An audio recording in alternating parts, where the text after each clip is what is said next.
저희 집에는 아들이 둘이 있습니다. 혹시 형제가 있는 집은 공감을 하실 것 같은데요. 둘이 참 많이 다퉈요. 물론 사이좋게 잘 놀 때도 있지만 잘 놀다가도 꼭 한 번씩은 서로 싸우고 고집을 부립니다. 자매들은 어떤지 제가 잘 모르겠어요. 제가 딸을 키워본 적이 없어서. 남자애들은요, 뭔가 할 때 경쟁의식이 대단합니다. 승부욕이 있어요. 그래서 뭐 대단한 것도 아니에요. 뭘 먹거나 뭐 양치질을 하거나 뭐 장난감을 가지고 놀거나 이럴 때도 그냥 사이좋게 순서대로 번갈아 가면서 하면 될 것 같은데 자기가 먼저 하겠다고 꼭 싸워요. 이 첫째는 첫째대로 자존심이 굉장히 강하고 둘째는 또 둘째대로 절대로 이 형한테 안 지려고 합니다. 한 걸음만 뒤에서 생각해 보면 아무것도 아닌 일들인데 그 순간 내가 조금 손해보는 것 같다 싶으면 그걸 결코 못 참더라고요. 이런 모습을 볼 때마다 우리 인간이라는 존재가 하나님 앞에 얼마나 연약한 존재인가, 얼마나 자기중심적인 존재인가 하는 생각을 저는 종종 하게 됩니다. 새삼스럽게 제가 이런 말씀을 드리는 이유는 우리가 지난주에 오늘 본문인 둘째 아들의 비유를 통해서 이 복음에 대해서 나눴는데요. 이 비유에 형제가 등장하더라는 거예요.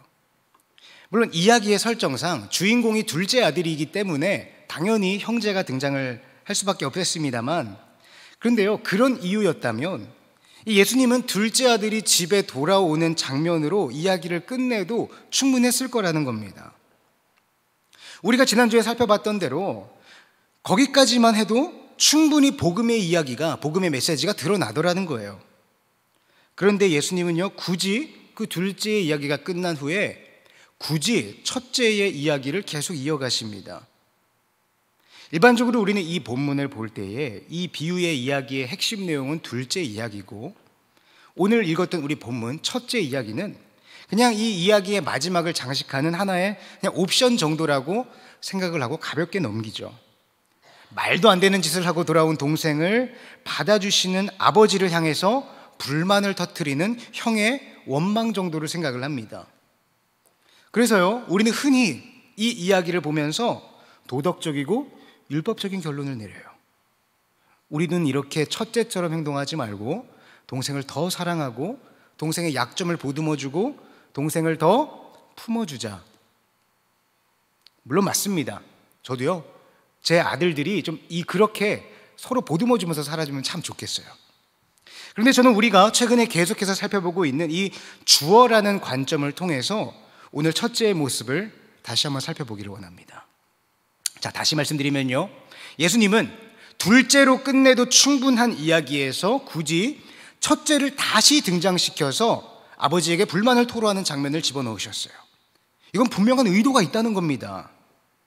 기억하실지 모르겠습니다. 복음서에 기록된 예수님의 모든 말씀에는 하나의 핵심 키워드가 들어있다고 했습니다. 기억나십니까? 바로 하나님 나라예요. 그래서 우리가 지난주에 살펴본 둘째 이야기도 그 하나님 나라에 관련된 회개라는 복음 이야기가 담겨 있었잖아요. 근데 오늘 그러니까 그 이야기 끝에 붙어 있는 이 첫째 이야기 역시 하나님 나라라는 핵심 키워드가 들어있다는 겁니다. 오늘 말씀은요, 조금 쉽지 않을 수도 있어요.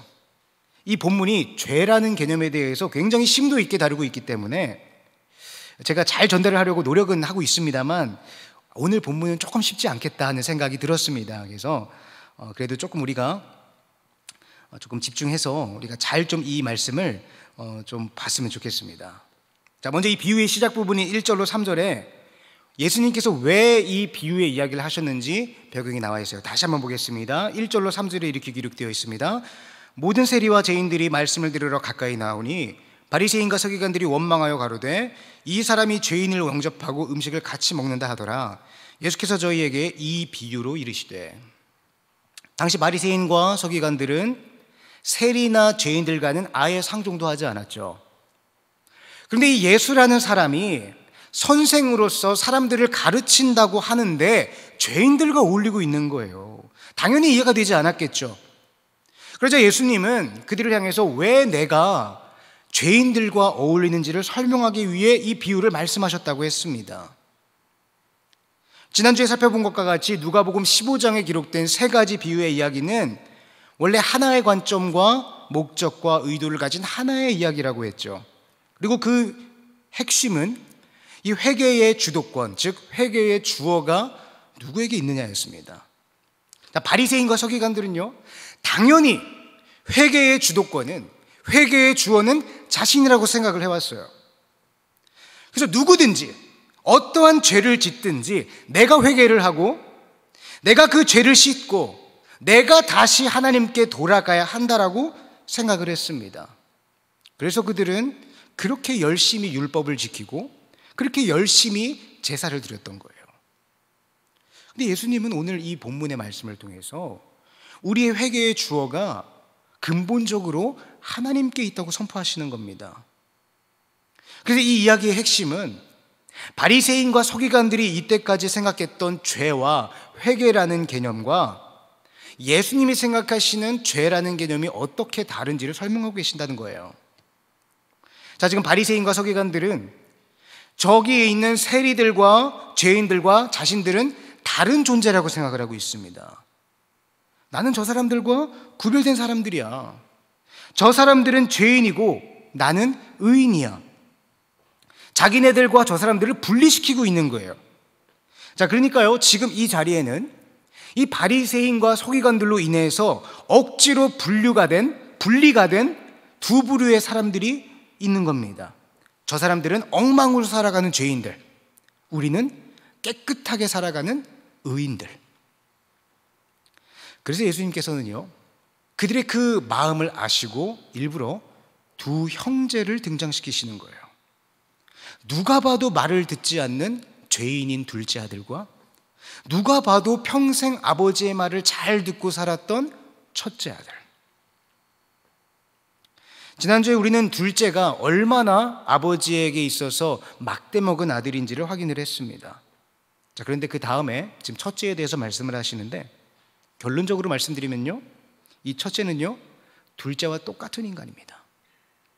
겉으로 보면 그저 동생의 잘못을 쉽게 용서하지 못하는 그냥 조금 속 좁은 형 정도로만 보여지지만, 그들의 관습과 사고방식으로 오늘 상황을 비추어 보면은 이 첫째는요, 둘째 못지않은 막대먹은 아들이라는 거예요. 어떤 부분에서 그런가? 일단 가장 먼저 이 첫째는 지금 아버지가 벌인 잔치에 참여하지 않고 있어요. 그 당시에 장자는 그 집안의 얼굴이었기 때문에 집안에 큰일이 벌어지면 책임과 의무를 가지고 손님 접대를 해야만 했습니다. 손님을 맞이하고 혹시 부족한 점은 없는지 계속 신경을 쓰면서 잔치의 모든 부분을 총괄하는 자리였어요. 그런데 이 첫째는 지금 어떻게 하고 있습니까? 본문 25절에 이렇게 기록되어 있습니다. 맏아들은 밭에 있다가 돌아와 집에 가까이 왔을 때에 풍악과 춤추는 소리를 듣고, 첫째가 일을 마치고 집에 돌아오는데 평소와 다른 소리가 들리는 거예요. 보통 마을의 생활 리듬은 일정합니다. 그런데 그 일상의 패턴을 깨는 새로운 음악 소리가 들리는 거예요. 누구라도 곧바로 마을에 뭔가 특별한 일이 생겼구나 금방 알아차릴 겁니다. 자, 그러면 일반적인 정상적인 사람이라면 곧바로 들어가서 무슨 일인지 알아보고 그 잔치에 참여하려고 했을 거예요. 그런데 이 첫째의 반응이 뭔가 이상하다는 거예요. 바로 들어가서 확인을 하는 것이 아니라 밖에서 종을 불러다가 무슨 일인지 묻습니다. 그러다 종이 대답하죠. 당신의 동생이 돌아와서 아버지께서 잔치를 열었습니다. 첫째의 머릿속에는요, 지금 어떤 상황이 펼쳐졌는지가 머릿속에 그려졌을 거예요. 설마가 역시가 된 겁니다. 그리고 결국 첫째가 선택한 것은 그 잔치에 들어가지 않겠다는 거였어요. 왜냐하면 내가 지금 집에 들어가면 나는 장자로서 우리 집안의 잔치가 잘 진행되도록 책임을 져야 되거든요. 근데 내가 이 잔치에 책임을 진다는 것은 동생인 둘째가 돌아온 것을 축하하고 인정하고 감사하고 기뻐한다는 의미잖아요. 근데 나는 이 동생이 아버지께 돌아왔다는 이 사실을 인정할 수가 없는 겁니다. 이 동생을 용서할 수가 없는 거예요.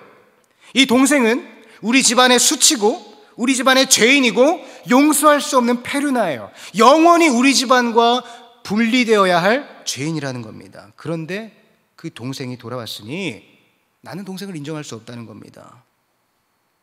다시 말씀드리면 장자는 그 집안의 행사에 책임을 져야 하는 그러한 존재였습니다. 그런데 아버지가 벌인 큰 잔치에 장자가 보이지 않는다?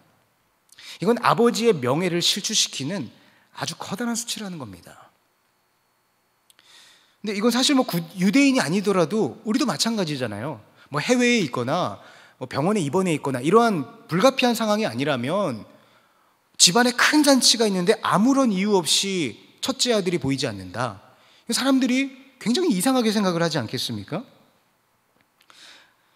이건 단순히 아버지와 첫째의 관계 문제를 넘어서서 그 집안의 부끄러움이자 수치가 되는 겁니다. 그러니까 아버지의 명예와 아버지의 이름이 굉장히 중요한 유대 문화에서 장자가 이런 식으로 행동한다는 것은 결국 이 첫째 역시 아버지의 명예나 아버지의 존재는 전혀 신경도 안 쓰는 아들이었다는 거예요. 설령 내 행동이 우리 아버지와 가문에 큰 불이익을 가지고 온다 하더라도 지금 당장의 내 감정, 지금 당장의 내 이익, 내 생각이 더 중요하다는 겁니다. 더 나아가서요, 지금 이 첫째는 아버지와의 관계에 있어서 근본적으로 틀어져 있어요.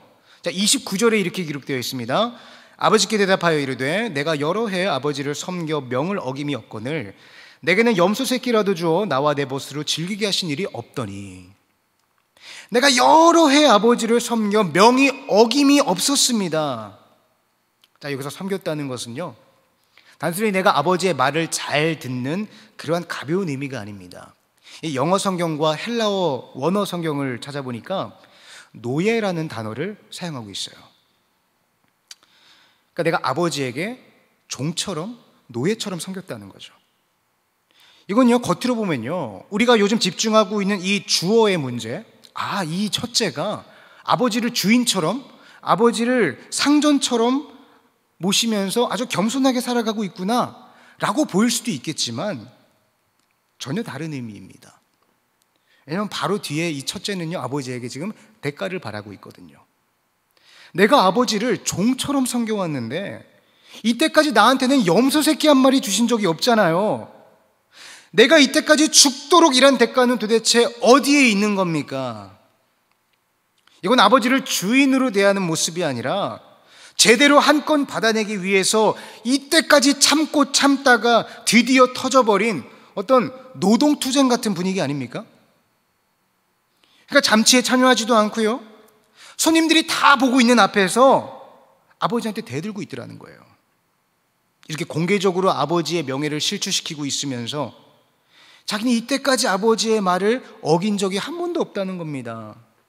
그러니까 이 아들은요, 이때까지 철저하게 자기 중심적인 삶을 살아왔다는 거예요.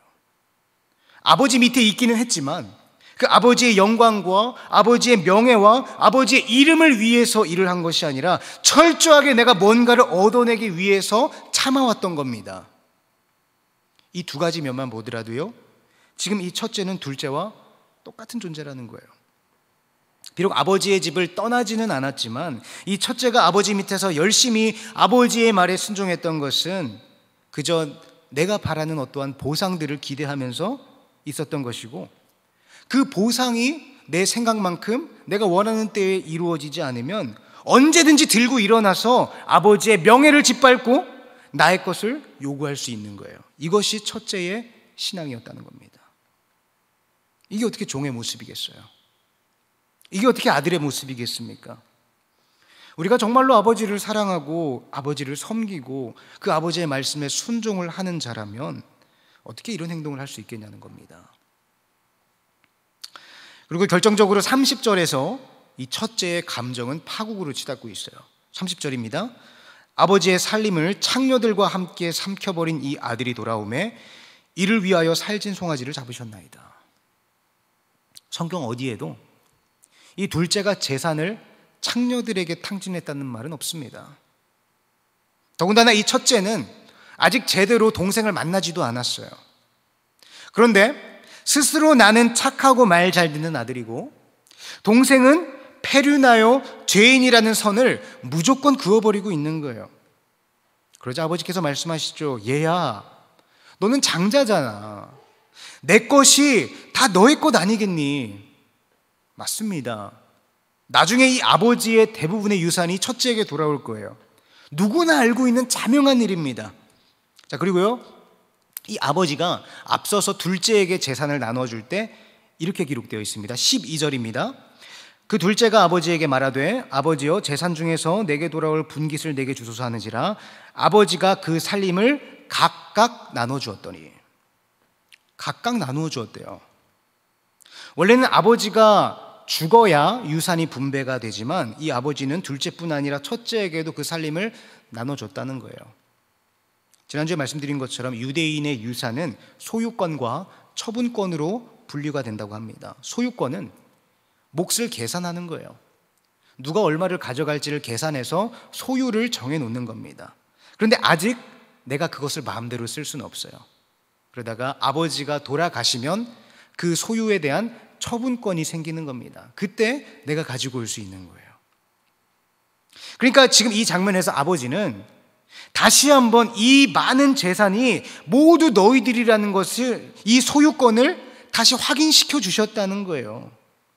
그거를 둘째는 마음대로 가지고 나아가서 떠난 것이고, 그런데 첫째는 아버지의 것이 다 내 것이지만 아버지가 그것을 다시 한번 확인을 해주셨지만 그것보다는 지금 당장 나에게 당장 주어지지 않는다는 원통함이 마음을 지배하는 겁니다. 아버지의 것이 결국은 내 것이 되겠지만 아직은 아니라는 거예요. 아버지가 눈 시퍼렇게 뜨고 살아있거든요. 아버지가 멀쩡하게 살아있는 이상 재산이 아무리 많아도, 나에게 돌아올 소유가 아무리 많이 계산되더라도 내 것이 아니거든요. 저 몹쓸 동생에게는, 자신의 몫을 완전히 탕진한 저 몹쓸 동생에게는 잔치까지 벌어주면서 도대체 내 몫은 어디 있냐는 겁니다. 결국 이 첫째가 이때까지 아버지에게 순종했던 모든 것들은 아버지를 향한 것이 아니라 그 재산을 향한 것이었다는 것이죠. 도대체 내 몫은 어디 있습니까? 나도 아버지가 빨리 죽었으면 좋겠어요. 결국 둘째나 첫째나 똑같다는 거예요. 아무리 모범적이고 착하고 순종적인 아들처럼 보였지만 지금 이 장면 하나로 이 첫째는 오히려 둘째보다 더 독한 사람으로, 더한 페류나로 낙인 찍히고 있는 겁니다. 이 이야기를 듣고 있었던 유대인들은 이 장면에서 이 첫째가 얼마나 무지막지한, 얼마나 막된 녀석이라는 것을 분명하게 이미지가 생기는 거예요. 자, 만약에요, 이 이야기를 듣고 있었던 바리새인과 서기관들이 눈치가 빠른 사람이었다면 굉장히 기분이 나빴을 겁니다. 왜냐하면 자기한테 하는 말이거든요. 7절에 이렇게 기록되어 있습니다. 내가 너희에게 이르노니 이와 같이 죄인 한 사람이 회개하면 하늘에서는 회개할 것 없는 의인 99으로 말미암아 기뻐하는 것보다 더하리라. 회개할 것 없는 의인 99이라는 표현에 주목하시길 바랍니다. 상식적으로요, 의인 99명이 중요합니까? 아니면 죄인 한 사람이 귀합니까? 당연히 의인 99명이 더 가치가 있을 거예요. 그런데 여기서 말하는 회개할 것 없는 의인이 바로 이 첫째를 말한다는 거예요.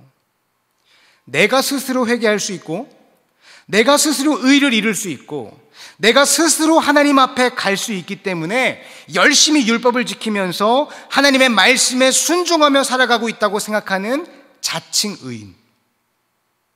나는 저 죄인들과 선을 긋고 스스로 깨끗한 존재라고 생각하고 있는 그런 자칭 의인. 이런 사람이 회개할 것이 있겠습니까? 이런 사람들이 바로 서기관과 바리새인들이었다는 거예요.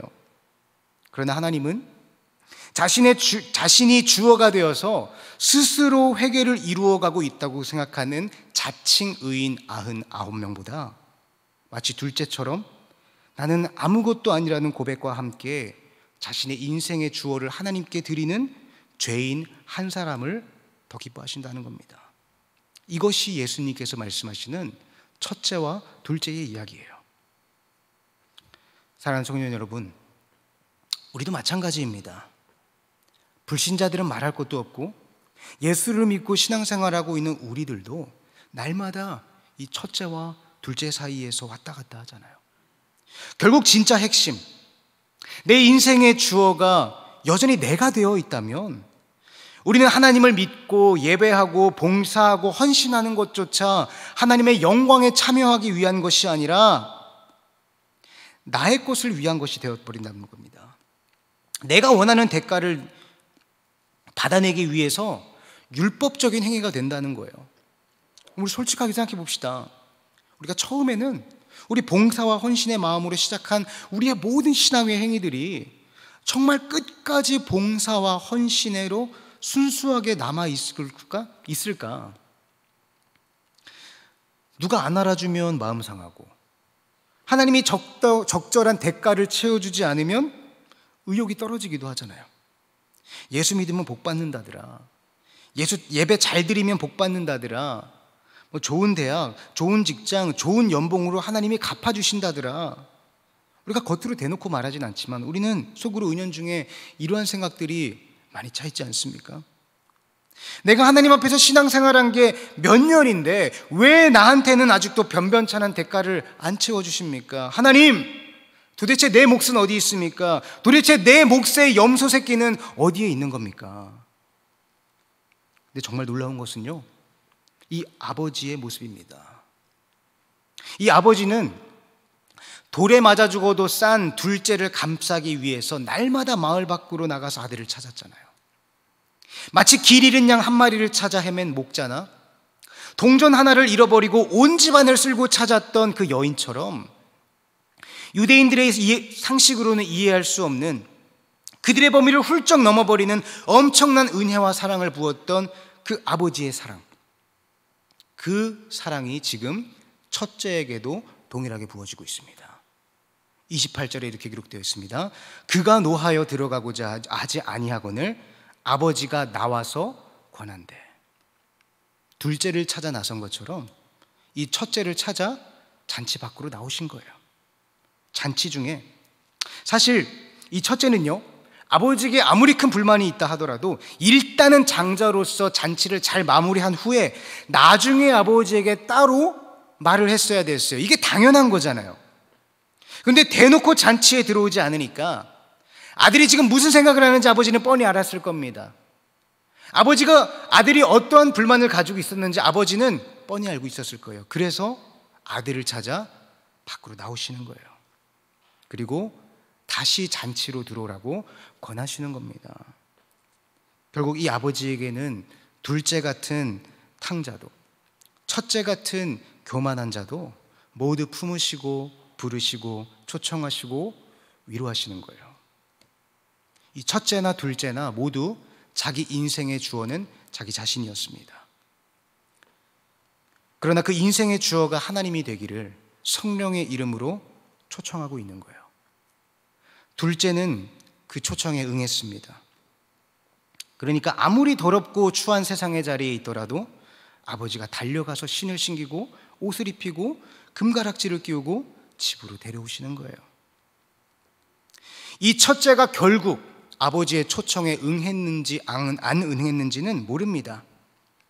그래서 예수님은 바리새인과 서기관들에게 묻고 있는 거예요.